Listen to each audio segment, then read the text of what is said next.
Hello दोस्तों, आज की कहानी है एक गरीब पिता और उसके बेटे की कहानी। इस कहानी से हमें क्या सीख मिलती है, आइए सुनते हैं।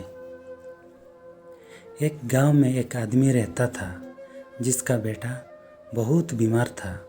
उसने अपने बेटे को बहुत से डॉक्टरों के पास ले जाने के बाद भी उसका इलाज नहीं करवा सका। फिर एक दिन उसने एक बाबा से मिला।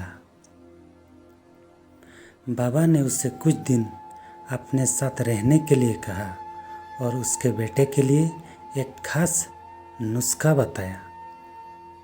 बाबा ने उसको कहा कि वो अपने बेटे को हर दिन भर खुश रखें, अपने बेटे के साथ खेलें, उससे बातें करें और उससे प्यार करें।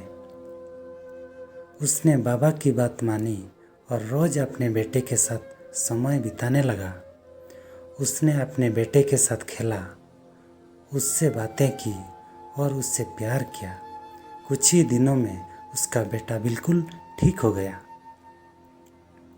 इस कहानी से हमें यह सीख मिलती है कि हम जीवन में संकटों का सामना करते हुए अपने सबसे पासवान लोगों के साथ समय बिताकर उन्हें प्रेम और समर्थन देकर समस्याओं का समाधान कर सकते हैं। इसके अलावा हमें हमेशा उम्मीद और उद्यम रखने की आवश्यकता होती है। किसी भी संकट से डरना नहीं चाहिए, बल्कि उससे अवसरों में बदलना चाहिए। हमें अपने जीवन में नई सोच और दृष्टिकोण विकसित करने की आवश्यकता होती है।